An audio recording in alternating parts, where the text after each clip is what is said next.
नमस्कार। आज मैं आप लोग के लिए 8वीं कक्षा से चौथे पाठ को लेकर आई हूँ, बाल गोविंद भगत का प्रश्न उत्तर। इसका मैंने व्याख्या बताया है और ये प्रश्न उत्तर आप लोग का रहा। चलिए पढ़ते हैं इसको। सबसे पहले है शब्दार्थ। कमली मतलब कंबल, कलेवा मतलब नाश्ता, पूर्वाई मतलब पूरब से बहने वाली हवा, अधरतिया मतलब आधी रात, खंजरी मतलब डफली जैसा ही पर छोटा वाद्य यंत्र ये होता है जो बजाने वाला होता है।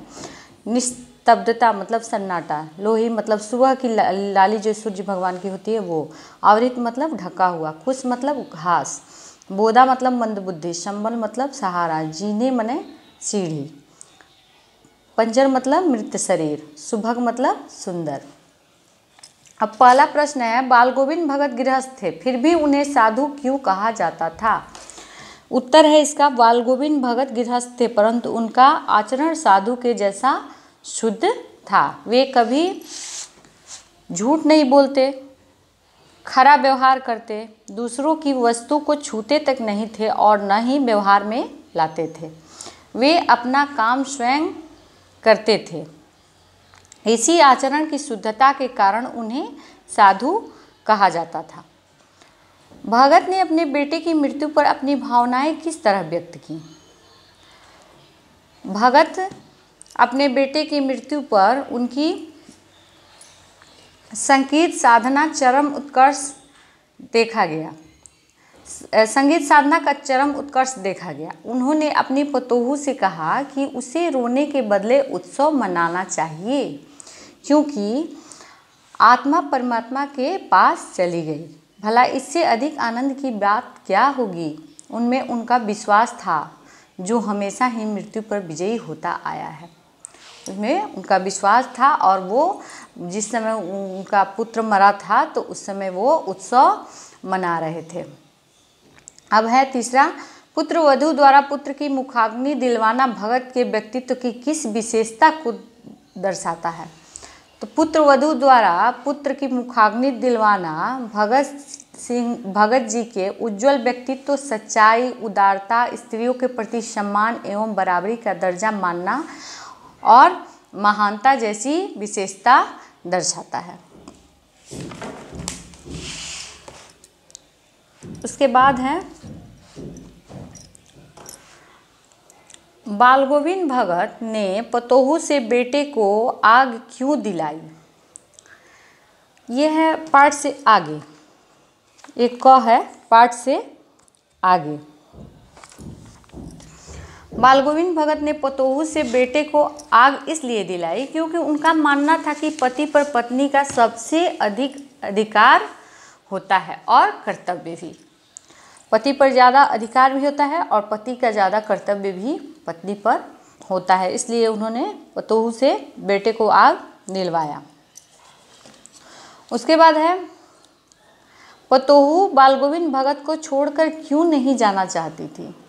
पतोहू बाल गोविंद भगत को बुढ़ापे में छोड़कर नहीं जाना चाहती थी। वो सोचती थी कि मैं चली जाऊंगी तो कौन भोजन बनाएगा, बीमार पड़ेंगे तो कौन पानी देगा या उनकी देखभाल कौन करेगा। पतोहू के रोने पर भगत का निर्णय क्यों नहीं बदला? रोने पर भी भगत का निर्णय क्यों नहीं बदला? भगत जी बहुत ही स्वाभिमानी और खरे व्यक्ति थे। वे अपने कारण किसी दूसरे के का जीवन बाधा नहीं बनना चाहते थे, इसलिए पतोहू के रोने पर भी भगत का निर्णय नहीं बदला। उसके बाद है, बाल गोविंद भगत ने आखिरी दलील क्या दी? उत्तर है, बाल गोविंद भगत की आखिरी दलील थी, तू जा नहीं तो मैं ही इस घर को छोड़कर चल दूंगा। अब है, चुल्लू भर पानी का अर्थ बताइए। चुल्लू भर पानी का अर्थ थोड़ी सी पानी से है। थोड़ा सा पानी को चुल्लू भर पानी, लोग बोलते हैं कि चुल्लू भर पानी में जाओ मरो, मतलब थोड़े से पानी से इसका यहाँ अर्थ होता है कि थोड़े से पानी का। पाठ से आगे, ये था जिसको अनुच्छेद के आधार पर अभी हम लोग पढ़ रहे थे, ये है पाठ से आगे।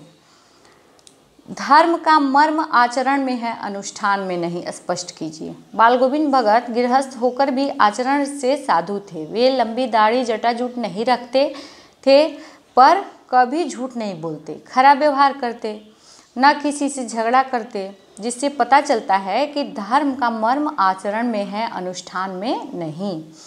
बाल गोविंद भगत कबीर को साहब मानते थे। इसके क्या क्या कारण हो सकते हैं? तो बाल गोविंद भगत कबीरपंथी विचारधारा के में विश्वास रखते होंगे या रखते थे।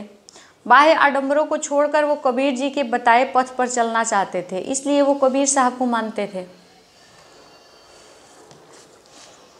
इसके बाद है तीसरा प्रश्न है ये आप लोग का। बाल गोविंद भगत ने अपनी पुत्र की मृत्यु पर भी शोक नहीं प्रकट किया। उनके इस व्यवहार पर अपनी तर्कपूर्ण प्रतिक्रिया व्यक्त कीजिए। तो बाल गोविंद भगत ने अपने पुत्र की मृत्यु पर भी शोक नहीं किया, क्योंकि वो सत्य से परिचित थे। उन्हें पता था कि मृत्यु शरीर के सभी कष्टों से मुक्ति दिलाती है और शोक करने के बाद भी वो प्राणी वापस नहीं आ सकता, इसलिए वो शोक नहीं प्रकट कर रहे थे। अब है चौथा प्रश्न, देखिए। अब सारा संसार निस्तब्धता में सोया है, बाल गोविंद भगत का संगीत जाग रहा है, जगा रहा है, व्याख्या कीजिए। इसका उत्तर है, बाल गोविंद भगत की संगीत साधना, चाहे वो भादों की अधरतिया हो, बादलों की गरज हो, बिजली की तड़प हो, झिल्ली की झंकार हो या दादुरों की टरटर हो, सदैव चलती रहती थी। माघ की दांत किटकिटाने वाली भोर में भी उनका संगीत जागता रहता था। जब सारा संसार निस्तब्धता में सोया है, बाल गोविंद भगत का संगीत जाग रहा है, जगा रहा है। छठा है प्रश्न, रूढ़िवादिता से हमें किस प्रकार निपटना चाहिए? किसी एक रूढ़िवादी परंपरा का उल्लेख करते हुए बताइए कि आप उनसे किस प्रकार निपटेंगे। रूढ़िवादिता हमारे समाज के लिए कोड़ के समान है। इससे निपटने के लिए हमें दृढ़ संकल्पित एवं रूढ़िवादी परंपराओं का विरोध करना होगा, क्योंकि रूढ़िवादी सोच एवं परंपरा के कारण समाज में लोगों का जीवन अनेक कठिनाइयों से भर जाता है। उदाहरण, बाल विवाह। जैसे आप लोग इस पे और भी लिख सकते हैं, बहुत सारा चीज़ है, जैसे दहेज प्रथा हो गया, इस पे भी आप लोग लिख सकते हैं, या और भी बहुत सारी कुप्रथाएं हैं जिस पे आप लोग लिख सकते हैं। मैंने बाल विवाह पे थोड़ा सा लिखा है। हमारे समाज में बाल विवाह प्रतिबंधित होने पर या कानून बनाए जाने के बाद भी ऐसे उदाहरण मिलते हैं जो रूढ़िवादी सोच के अनुसार विवाह बाल्यावस्था में कर देते हैं तथा बाद में उन्हें पछताना पड़ता है। बाल्यावस्था में जब विवाह हो जाता है तो बाद में चल के बहुत सारी कठिनाइयों का सामना करना पड़ता है। तो ये एक कुप्रथा है जिससे हम लोग को बचना होगा। इसके बाद है व्याकरण। इस पाठ में प्रयुक्त वैसे शब्दों का चयन कीजिए जो योजक चिन्ह से जुड़े हों एवं उनका वाक्य में प्रयोग किया जाए। जैसे योजक शब्द इसमें अभी हम बताएंगे। योजक चिन्ह जो होता है वो बीच में लगता है, जैसे गोरे और चिट्टे के बीच में लग गया योजक चिन्ह। योजक चिन्ह जो होता है दोनों खंड जब प्रधान होते हैं तो उसमें लगता है, दोनों अगर विपरीतार्थक शब्द होते हैं उनमें लगता है, या जो दोनों में एक सार्थक हो और एक निरर्थक हो उसके बीच में लगता है। इसको हम लोग योजक कहते हैं, योजक चिन्ह कहते हैं। तो गोरे चिट्टे, बाल गोविंद भगत गोरे चिट्टे आदमी थे, लंगोटी मात्र, उनके कमर में लंगोटी मात्र रहती थी। साफ सुथरा, एक अच्छा साफ सुथरा मकान भी था। सीधे साधे, वे कबीर के सीधे साधे पद गाते थे। पानी भरे, धान के पानी भरे खेतों में बच्चे उछल रहे हैं। स्वर तरंग, बाल गोविंद भगत का स्वर तरंग सबको आकर्षित कर लिया। झंकार सी, उनकी खंजड़ी झंकार सी कर उठी। टर टर, दादुरों की टर टर वर्षा ऋतु में शुरू हो चुकी है। डिमक डिमक, उनकी खंजड़ी डिमक डिमक बज रही है। गाते गाते, वे गाते गाते मस्त हो जाते। जब जब, उनके मस्तक के श्रम बिंदु जब तब चमक उठते, जब तब है। प्रेम मंडली, उनकी प्रेम मंडली उसे दोहराती रहती। संगीत साधना, उनकी संगीत साधना निर्मल थी।